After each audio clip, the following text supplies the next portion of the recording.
Studying the Qur'an has been an incredible eye-opener. What I found most disturbing, considering that it's supposed to have been a divine revelation, are the astounding number of grammatical, historical, linguistic, theological, and biblical errors that fill its pages. How can any thinking human being accept so many inconsistencies, discrepancies, and outright falsehoods as having been revealed to Muhammad by the angel Gabriel? The Qur'an and Hadith have been studied in minute details both by the followers of Muhammad and by Orientalists over the centuries. In the latter 200 years, many very eminent Europeans studied the Arabic language, the Qur'an and Ahadith, and mastered both to an incredible degree. It is on record that the Muhammadan exegetes as well as the European Arabists have come to the following conclusions. 1. That the Qur'an contains a great number of grammatical and lexical errors. 2. It contains a significant number of words, in fact the most important ones in the Qur'an, about 108 of them, which are entirely foreign to the Arabic language. Most are based on and or borrowed from the Syriac, Hebrew, Aramaic, Ethiopic, Persian, and others. 3. It contains a number of names of biblical characters not congruent with those in the Bible. 4. It contains an enormous number of historical and theological errors. 5. It also contains a significant number of differences and contradictions as compared with the same stories as originally written in the Hebrew Bible or the New Testament. 6. It has copied almost the entire pagan Arabian traditions and fetishes, but cloaks them with the wrappings of Islam with only a minute number of changes. 7. It contains major historical displacements that are completely at odds with the written records and knowledge. Based upon all the above contradictions, inconsistencies, and displacements in time and space, Allah cannot be the God of the Bible, the God of Israel, or the God of Jesus.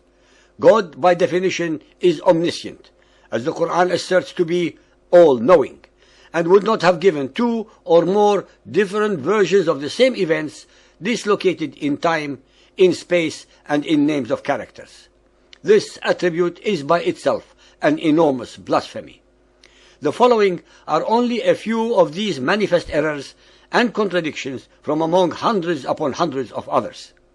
The story of Cain and Abel. After Cain killed his brother Abel, the Qur'an says, Surah Al-Ma'idah 5.31, Allah sent a raven who scratched the ground to show him how to hide the shame of his brother. The story of Noah and the flood. The Qur'an in Surah Hud 11.42 says that one of the sons of Noah refused to go into the ark and was drowned in the flood. The Bible says that all three sons of Noah went into the ark with him and were saved from the flood. Genesis 7.7. In Al-Hud 11.44, the Qur'an says that the ark came to rest on top of Mount Judi. The Bible says that it was Mount Ararat. Genesis 8.4. The story of Abraham. Abraham's father, according to the Qur'an, is Azar, Surah Al-An'am 6.74, while the Bible says that his name is Terah, Genesis 11.26. The Qur'an says Abraham had two sons. The Bible says they were 8, Genesis 25.2. The Qur'an says some of Abraham's descendants lived in the valley of Mecca, Surah Ibrahim 14.37, while the Bible says they lived in Hebron, Genesis 13.18. The Qur'an says that Abraham had two wives. In the Bible, he had 3. The Qur'an says that he built the Kaaba, Surah Al-Baqarah 2.125. The Bible has no such record. The Hadith assert that it was Ishmael who was being sacrificed, while the Bible tells us it was Isaac. The story of Moses. The Qur'an states that the one who adopted Moses was Pharaoh's wife, Surah Al-Qasas 28.9. while the Bible says it was Pharaoh's daughter, Exodus 2.5. The Qur'an states that Haman lived in Egypt during Moses' time of 1450 BC, while the Bible asserts that Haman lived in Persia during Xerxes' time of 400 BC. Esther 3.1. The story of Mary and Jesus.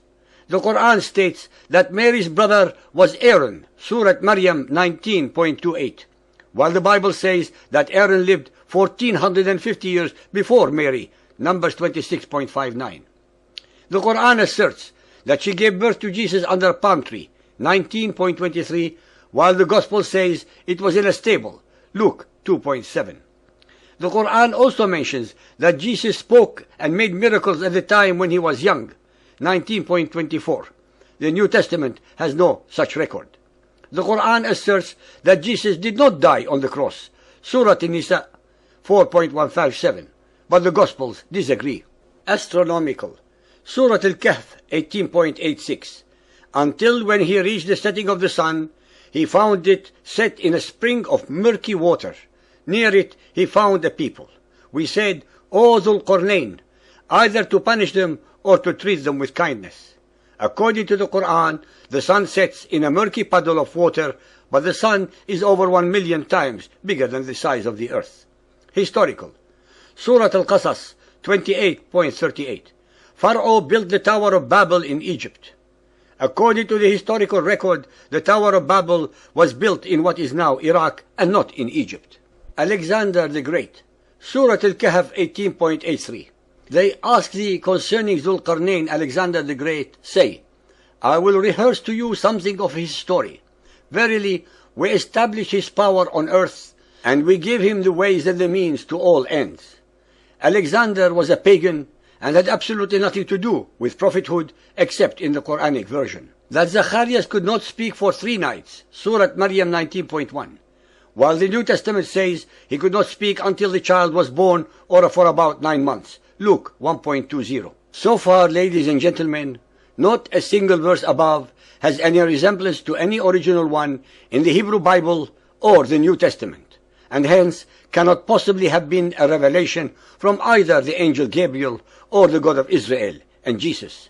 But it could easily have been from Satan, pretending to be the angel Gabriel. After all, he, Satan, was able to deceive Muhammad with the notorious but astounding satanic verses, when Muhammad was more than willing to compromise his newly found monotheism by reverting to paganism.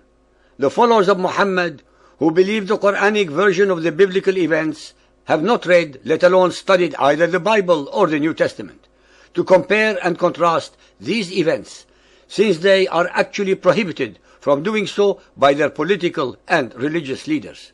Even when and if some of them do attain such knowledge, they are then told that both the Hebrew Bible and the New Testament have been perverted over the centuries by the followers of Moses and Jesus, and hence are not the original versions that would have otherwise agreed with the Qur'an.